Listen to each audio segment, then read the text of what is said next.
প্রিয় শিক্ষার্থীরা, আসসালামু আলাইকুম। আজকের ভিডিওতে নবম দশম শ্রেণীর গণিত বইয়ের নবম অধ্যায় ত্রিকোণমিতিক অনুপাতের 174 থেকে 177 নম্বর পৃষ্ঠা পর্যন্ত পাঠ্য বইয়ের বেসিক বিষয়গুলো নিয়ে আলোচনা করব। তো চলো আলোচনা শুরু করা যাক। ত্রিকোণমিতিক অনুপাত, যার ইংরেজি ট্রাইগোনোমেট্রিক রেশিও।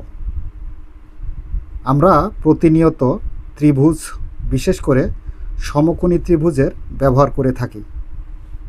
আমাদের চারিদিকের পরিবেশে নানা উদাহরণ দেখা যায় যেখানে কল্পনায় সমকোণী ত্রিভুজ গঠন করা যায়। সেই প্রাচীন যুগে মানুষ জ্যামিতির সাহায্যে নদীর তীরে দাঁড়িয়ে নদীর প্রস্থ নির্ণয় করার কৌশল শিখেছিল। গাছে না উঠেও গাছের ছায়ার সঙ্গে লাঠির তুলনা করে নিখুঁতভাবে গাছের উচ্চতা মাপতে শিখেছিল। এই গাণিতিক কৌশল শেখানোর জন্য সৃষ্টি হয়েছে ত্রিকোণমিতি নামে গণিতের এক বিশেষ শাখা। ট্রাইগোনোমেট্রি শব্দটি দুটি গ্রিক শব্দ। তাহলে ট্রাইগোনোমেট্রি শব্দটি কী শব্দ? দুইটি গ্রিক শব্দ। ট্রাইগোনো অর্থ ত্রিভুজ ও ম্যাট্রন অর্থ পরিমাপ দ্বারা গঠিত।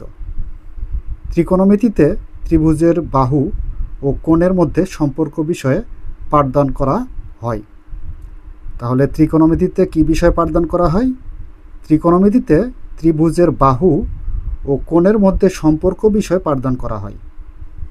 মিশর ও ব্যাবিলনীয় সভ্যতায় ত্রিকোণমিতি ব্যবহারের নির্দেশ রয়েছে। মিশরীয়রা ভূমি জরিপ ও প্রকৌশলী কাজে এর বহুল ব্যবহার করত বলে ধারণা করা হয়।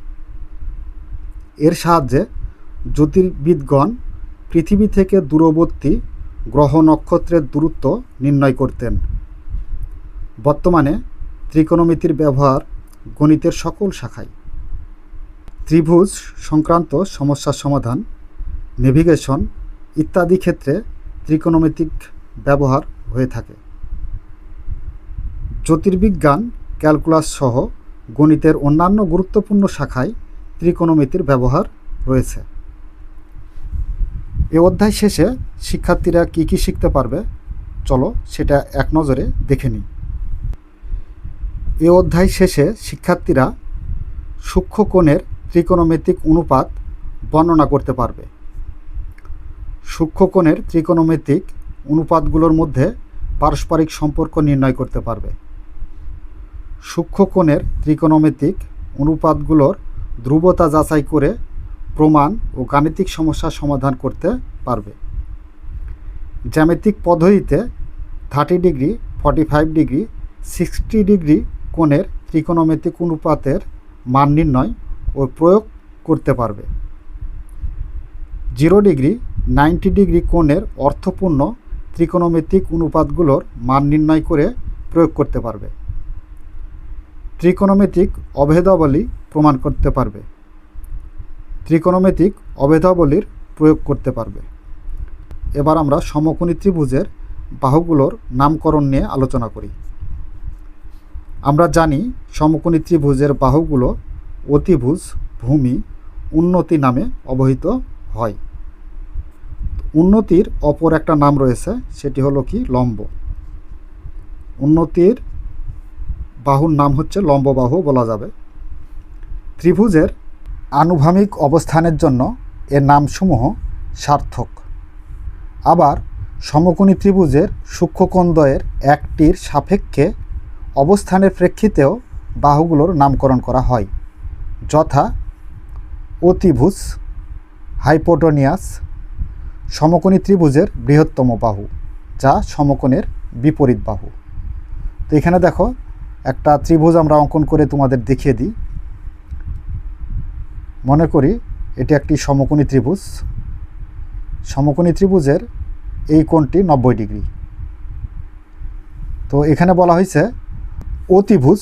তো অতিভুজ অর্থ হলো সমকোণী ত্রিভুজের বৃহত্তম বাহু, যা সমকোণের বিপরীত বাহু।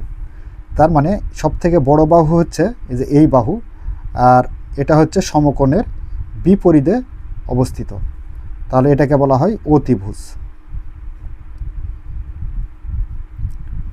এরপর বলা হয়েছে বিপরীত বাহু, অপোজিট সাইড, যা হলো প্রদত্ত কোণের সরাসরি বিপরীত দিকের বাহু।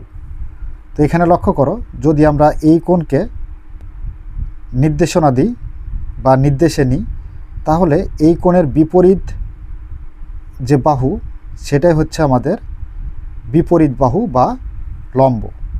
তো এটাই হচ্ছে আমাদের বিপরীত বাহু। বিপরীত বাহু, বিপরীত বাহুর অপর নাম আমরা লম্ব বলতে পারি, লম্ব বলা যায়।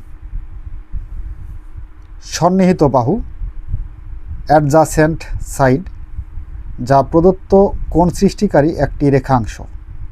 তো প্রদত্ত কোণ সৃষ্টিকারী বলতে এই যে কোণটাকে আমরা নির্দেশনায় নিয়েছি, এই কোণ সৃষ্টি করতে এই বাহুটা বা রেখাংশটি সাহায্য করেছে। তো সেটাই বলা হয়েছে যা প্রদত্ত কোণ সৃষ্টিকারী একটি রেখাংশ। তো এটাই হচ্ছে আমাদের সন্নিহিত বাহু। তো সন্নিহিত বাহুর অপর নাম আমরা বলতে পারি যে ভূমি, সন্নিহিত বাহু বা ভূমি।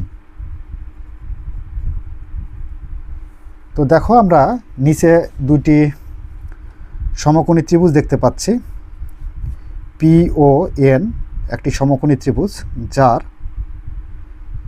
এই কোণটি 90 ডিগ্রি, এবং এখানে এই কোণকে নির্দেশনা দেওয়া হয়েছে, PON কোণকে, এই কোণকে নির্দেশনা দেওয়া হয়েছে। তাহলে সমকোণের বিপরীত দিকে অবস্থিত সবথেকে বৃহত্তর বাহু হচ্ছে PO বা OP। তো OP হচ্ছে কি আমাদের অতিভুজ, অতিভুজ। আচ্ছা, এবার যে কোণটাকে আমরা নির্দেশনায় নিয়েছি, এই কোণের বিপরীত বাহু যেটা, সেটাকে বলা হয় বিপরীত বাহু, বিপরীত দিকে অবস্থিত বিপরীত বাহু, বিপরীত বাহু। তো বিপরীত বাহুর অপর আরেকটা নাম আছে, সেটা হলো লম্ব, অর্থাৎ লম্ব বা বিপরীত বাহু যেই কোণকে নির্দেশনা দেবে সেই কোণের বিপরীত দিকে অবস্থিত। এবার আসি আমরা সন্নিহিত বাহুতে। তো দেখো, এই যে কোণ, এই কোণ সৃষ্টি করতে যেই বাহুটা সহযোগিতা করেছে সেটাই হচ্ছে আমাদের সন্নিহিত বাহু বা ভূমি। তো এটা হচ্ছে আমাদের সন্নিহিত বাহু, সন্নিহিত বাহু বা ভূমিও বলতে পারি। তো এখানে PON কোণ, মানে এই কোণের সাপেক্ষে PON কোণের জন্য অতিভুজ হচ্ছে কত? অতিভুজ হচ্ছে OP, অতিভুজ। সন্নিহিত বাহু ON, তো ONটা হচ্ছে আমাদের সন্নিহিত বাহু। বিপরীত বাহু, বিপরীত বাহু কত? PN, এটা হচ্ছে বিপরীত বাহু বা লম্ব। এবার আসা যাক এই ত্রিভুজের ক্ষেত্রে। এখানে PON, এই ত্রিভুজের ক্ষেত্রে যেটা হচ্ছে 90 ডিগ্রি কোণ, এবং এই কোণকে নির্দেশনায় নিয়েছে। এর পূর্বে কোণ নির্দেশনায় নিয়েছিল এই যে O কোণ, তার মানে PON কোণ, এই কোণ। আর এবার নির্দেশনায় নিয়েছে এই কোণ, OPN কোণ। তার মানে সমকোণের বিপরীত দিকে যে বাহু অবস্থিত সেটা হচ্ছে কি আমাদের অতিভুজ। তো অতিভুজ কোণটা? OP। তো দেখো, OPN কোণের জন্য অতিভুজ OP, OP হচ্ছে অতিভুজ। এবার এই কোণের বিপরীত দিকে যে বাহুটা রয়েছে সেটি হচ্ছে বিপরীত বাহু বা লম্ব। তো দেখো, এখানে বিপরীত বাহু বা লম্ব হচ্ছে ON, ON হচ্ছে বিপরীত বাহু বা লম্ব। এবার সন্নিহিত বাহু কোণটা? এই কোণ সৃষ্টি করতে যে রেখাংশটি সাহায্য করেছে সেটি হচ্ছে আমাদের সন্নিহিত, এই কোণ, এই বাহুটাই হচ্ছে আমাদের কোণ সৃষ্টি করতে সহযোগিতা করেছে এই রেখাংশটি। আর এটাই হচ্ছে আমাদের সন্নিহিত বাহু। তো সন্নিহিত বাহু পিএন। তো পিএন হচ্ছে সন্নিহিত বাহু। তো প্রিয় শিক্ষার্থীরা, এই ছিল আমাদের সমকোণী ত্রিভুজের অতিভুজ, বিপরীত বাহু ও সন্নিহিত বাহু চিহ্নিতকরণের উপায়। আশা করি তোমরা খুব সহজেই বুঝতে পেরেছ। তো চলো পরবর্তী অংশ দেখি। জ্যামিতিক চিত্রের শীর্ষবিন্দু চিহ্নিত করার জন্য বড় হাতের বর্ণ ও বাহু নির্দেশ করতে ছোট হাতের বর্ণ ব্যবহার করা হয়। তার মানে জ্যামিতিক চিত্রের শীর্ষবিন্দু চিহ্নিত করার জন্য ইংরেজি বড় হাতের বর্ণ ABCD এগুলো ব্যবহার করা হয় এবং বাহু নির্দেশ করতে ইংরেজি ছোট হাতের অক্ষর বা বর্ণ ব্যবহার করা হয়। কোণ নির্দেশের জন্য প্রায়শই গ্রিক বর্ণ ব্যবহৃত হয়। গ্রিক বর্ণমালার 6টি বহুল ব্যবহৃত বর্ণ হলো আলফা, এটা হচ্ছে আলফা চিহ্ন, বিটা, এটা হচ্ছে বিটা চিহ্ন, গামা, থিটা, ফাই, ওমেগা। প্রাচীন গ্রিসের বিখ্যাত গণিতবিদের হাত ধরেই জ্যামিতিক ও ত্রিকোণমিতিতে গ্রিক বর্ণগুলোর ব্যবহার হয়ে আসছে। এবার দেখা যাক উদাহরণ 1। থিটা কোণের জন্য অতিভুজ, সন্নিহিত বাহু, বিপরীত বাহু চিহ্নিত করো। তো সন্নিহিত বাহুর অপর নাম কি? সন্নিহিত বাহুর অপর নাম হচ্ছে ভূমি। বিপরীত বাহুর অপর নাম হচ্ছে কি? লম্ব।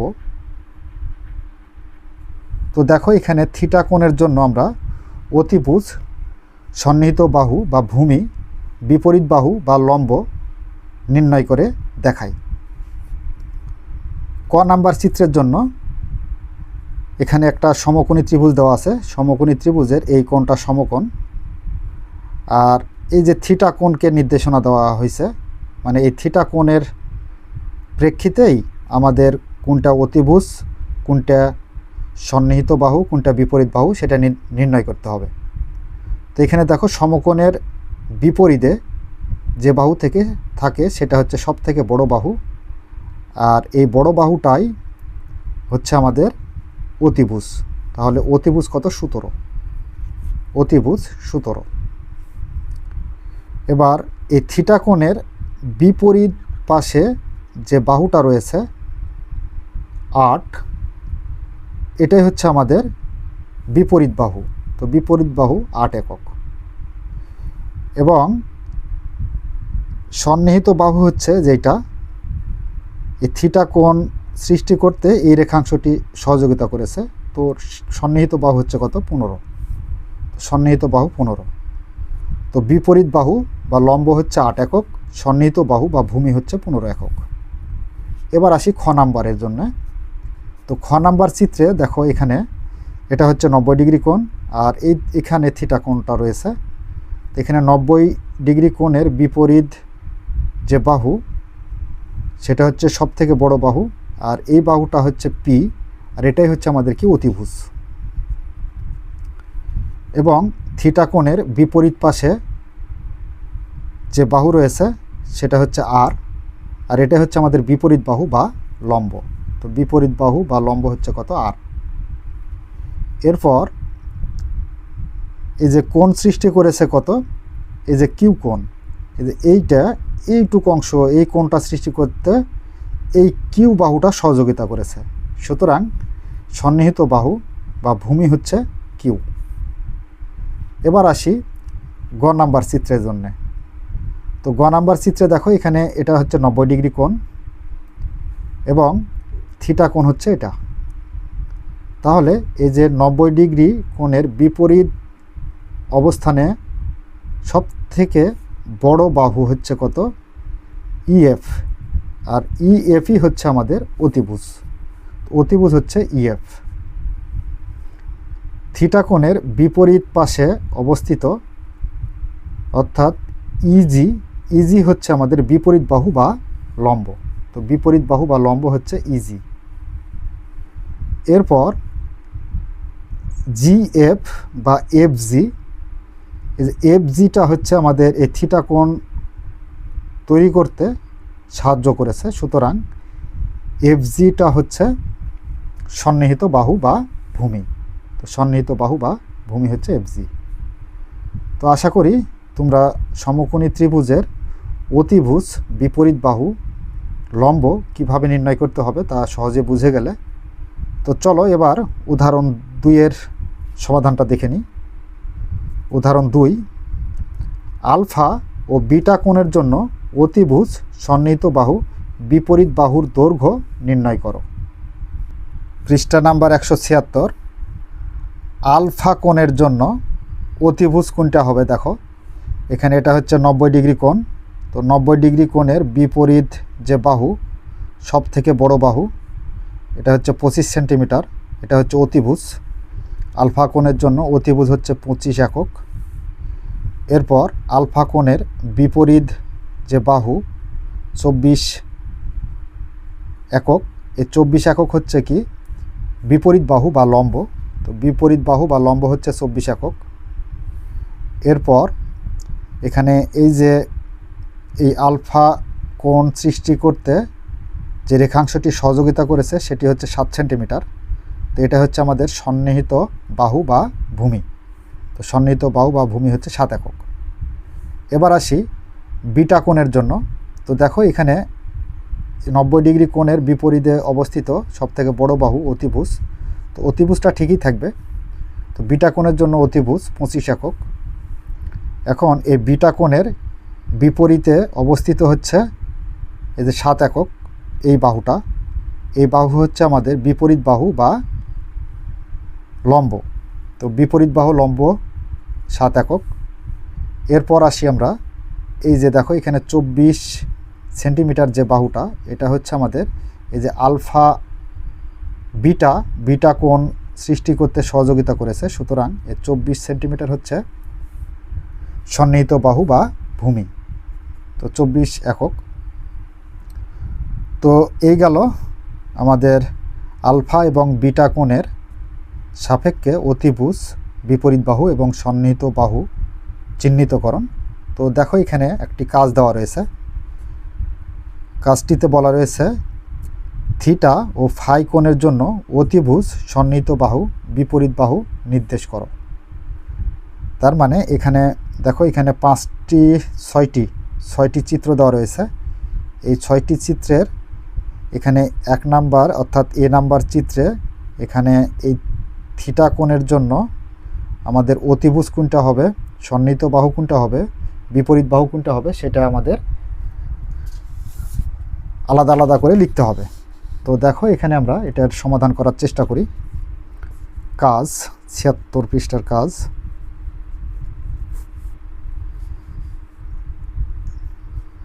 এ কোণের জন্য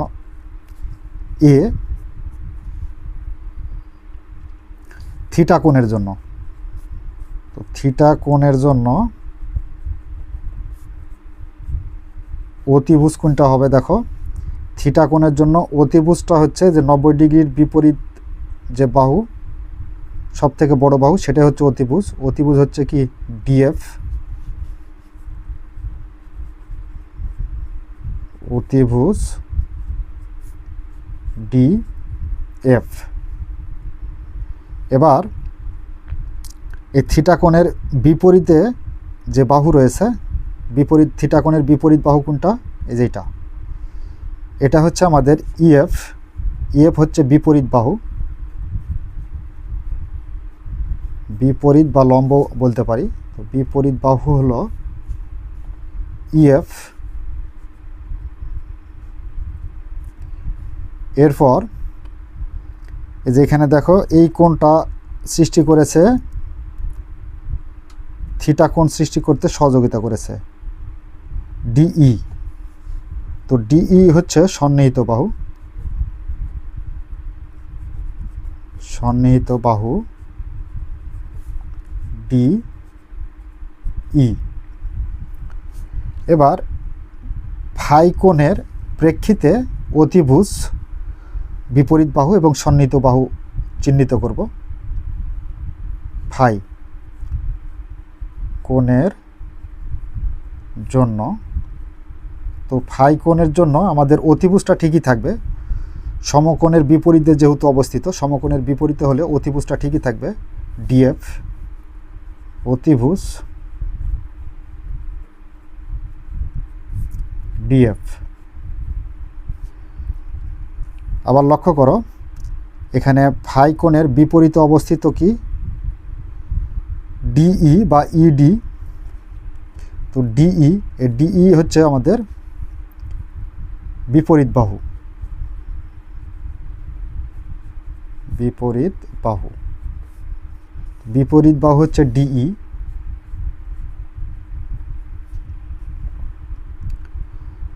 এবং ফাই কোণ সৃষ্টি করতে এই যে ইএফ বাহুটা সহযোগিতা করেছে, সুতরাং ইএফ হচ্ছে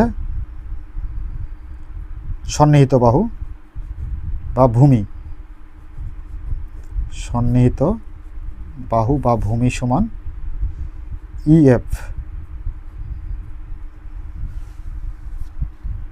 তো এই গেল আমাদের এর জন্য অতিভুজ সন্নিহিত বাহু বিপরীত বাহু থিটা এবং ফাই কোণের জন্য। এবার বিতে আসি। দেখো বিতে আমরা যে কাজ করব সেটা হলো এখানে বি লিখি, বি থিটা কোণের জন্য অতিভুজ, অতিভুজ। তো বি নাম্বারে দেখো থিটা কোণ হচ্ছে যেটা, আর এটা হলো 90 ডিগ্রি কোণ। তো 90 ডিগ্রির বিপরীতে হচ্ছে কত 15, 15টা হচ্ছে আমাদের অতিভুজ, 15 একক। এরপর থিটা কোণের বিপরীতে অবস্থিত হচ্ছে কত 12 একক, 12 একক হচ্ছে আমাদের বিপরীত বাহু, বিপরীত বাহু 12 একক। এবার এখানে দেখো এই যে থিটা কোণ তৈরি করতে আমাদের সহযোগিতা করেছে কি এই বাহুটা। তো এই বাহু হচ্ছে 9 একক হচ্ছে কি আমাদের সন্নিহিত বাহু, সন্নিহিত বাহু 9 একক।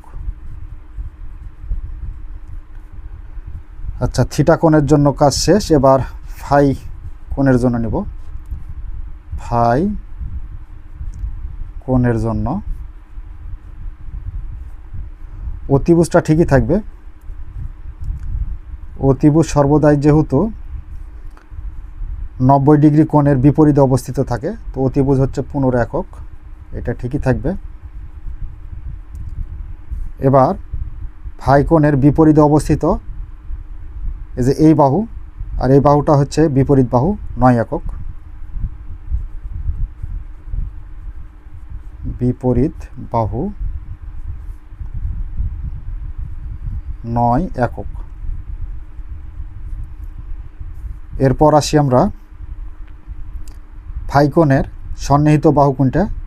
এই যে ফাই কোণটা সৃষ্টি করতে সহযোগিতা করেছে যেই বাহু, তার মানে 12 একক,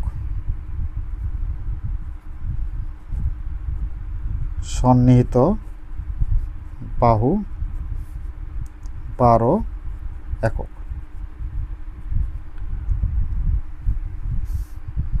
তো এই গেল আমাদের বিয়ের জন্য সমাধান। তো প্রিয় শিক্ষার্থীরা, এভাবে সবগুলোই তোমরা এর চিহ্নিত করতে পারবে আশা করি। তো দেখো পরবর্তীতে এখানে কি দেওয়া রয়েছে, পরবর্তীতে দেওয়া রয়েছে সদৃশ সমকোণী ত্রিভুজের বাহুগুলোর অনুপাতে ধ্রুবতা। তার মানে এখানে দেখো একটা কাজ দেওয়া রয়েছে, কাজটি নিচের 4টি সদৃশ সমকোণী ত্রিভুজের বাহুগুলোর দৈর্ঘ্য মেপে সারণীটি পূরণ করো। ত্রিভুজের অনুপাতগুলোর সম্পর্ক কি লক্ষ্য করো। তার মানে যে এখানে একটা ত্রিভুজ দেওয়া রয়েছে, এখানে 4টি ত্রিভুজ দেওয়া রয়েছে। এই 4টা ত্রিভুজের এই যে এই বাহুগুলো পরিমাপ করা লাগবে। তো বাহুগুলো যদি পরিমাপ করি তাহলে আমরা দেখো এখানে এই যে বিসি সমান কত পাই, বিসি সমান 1.9। তো এখানে বিসি সমান হচ্ছে 1.9। এটা মাপ করে করে দেখবে, তোমাদের এক একজনের মাপ এক এক রকম আসতে পারে। এবার এবি সমান আমরা এখানে দিয়ে দিলাম মনে করো যে 3 3 সেন্টিমিটার। এরপর এসি, এসি সমান আমরা দিয়ে দিলাম, মনে করো যে হচ্ছে 3.55। তো এই যে বাহুগুলোর পরিমাপ, সে বাহুগুলোর পরিমাপগুলো আমরা এখানে এখন বসা দেবো। তো দেখো এখানে বিসি, বিসি সমান কত? বিসি সমান 1.9। এরপর এবি, এবি সমান কত আছে? এবি সমান 3 সেন্টিমিটার, তাহলে 3। এসি, এসি, এসি সমান 3.5, 3.55। আচ্ছা, এখন বিসি ভাগ এসি, এই যে বিসি 1.9কে ভাগ করতে হবে এসি এর 3.55 দ্বারা ভাগ করতে হবে। তো যদি আমরা এগুলো ভাগ করি তাহলে আমরা পাবো কত? 0.53।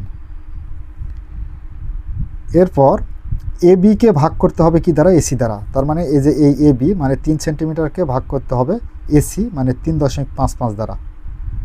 তাহলে এখানে আমরা ভাগ করলে পাবো 0.85। এবার বিসিকে ভাগ করতে হবে এবি দ্বারা।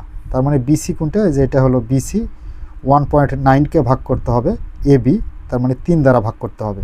ভাগ করে যে ভাগফল পাবো সেটি হলো 0.63। তো তোমরা ক্যালকুলেটরে একটু হিসাব করে করে দেখবে, তাহলেই পেয়ে যাবে। তো দেখো এভাবে আমরা এই ঘরগুলো পূরণ করব। তোমরা এই যে এটাও ঠিক এভাবে পূরণ করবে করে করে। এই যে এ বি এর ঘরে কোনটা? এ বি এর মাপ লিখবে এ বি এর ঘরে, তারপরে যে এসি এর মাপ লিখবে এসি এর ঘরে, বিসি এর মাপ লিখবে বিসি এর ঘরে। তারপর এই যে এখানে যেভাবে ভাগ করতে বলেছে সেভাবে ভাগ করলে তোমরা এর অনুপাতটা পেয়ে যাবে। তো প্রিয় শিক্ষার্থীরা, এই ছিল আমাদের আজকের আলোচনা 176 নম্বর পৃষ্ঠা পর্যন্ত। তো আগামী পর্বে আমরা 177 নম্বর পৃষ্ঠা থেকে সূক্ষ্মকোণের ত্রিকোণমিতিক অনুপাত নিয়ে বিস্তারিত আলোচনা করব। তো সেই ক্লাসটি দেখার জন্য আমন্ত্রণ জানিয়ে আজকের মতো ক্লাস এখানেই শেষ করছি। ধন্যবাদ সবাইকে।